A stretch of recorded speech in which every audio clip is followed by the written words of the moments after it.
I am not bound to win, but I am bound to be true. I am not bound to succeed, but I am bound to live by the light that I have.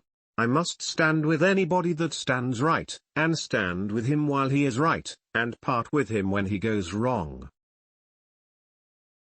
We the people are the rightful masters of both Congress and the courts, not to overthrow the Constitution but to overthrow the men who pervert the Constitution. The shepherd drives the wolf from the sheep and oppose's throat, for which the sheep thanks the shepherd as his liberator, while the wolf denounces him for the same act as the destroyer of liberty.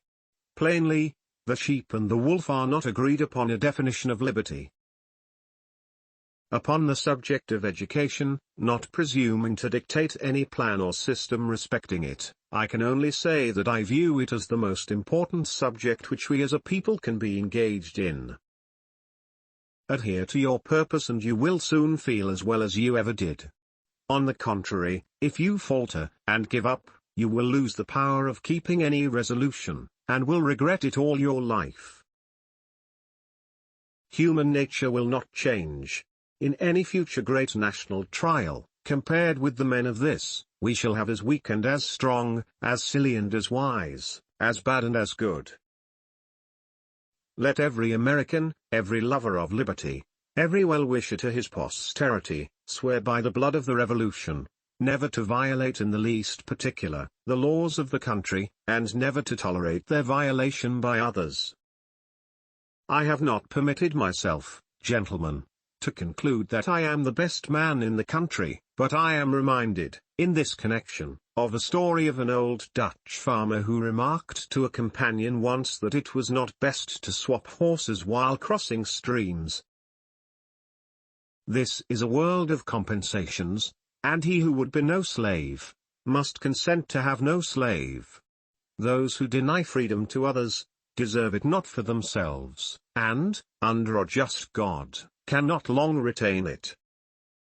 In giving freedom to the slave, we assure freedom to the free, honorable alike in what we give, and what we preserve. We shall nobly save, or meanly lose, the last best hope of earth. You think slavery is right and should be extended, while we think slavery is wrong and ought to be restricted. That I suppose is the rub. It certainly is the only substantial difference between us. It may seem strange that any men should dare to ask a just God's assistance in wringing their bread from the sweat of other men's faces, but let us judge not that we be not judged. The prayers of both could not be answered, that of neither has been answered fully. The Almighty has his own purposes. With malice toward none, with charity for all, with firmness in the right as God gives us to see the right, let us strive on to finish the work we are in, to bind up the nation's wounds, to care for him who shall have borne the battle, and for his widow and his orphan, to do all which may achieve and cherish a just and lasting peace, among ourselves, and with all nations. I have never studied the art of paying compliments to women, but I must say that if all that has been said by orators and poets since the creation of the world in praise of women were applied to the women of America, it would not do them justice for their conduct during this war. I will close by saying, God bless the women of America. The will of God prevails. In great contests each party claims to act in accordance with the will of God. Both may be, and one must be, wrong. God cannot be for and against the same thing at the same time.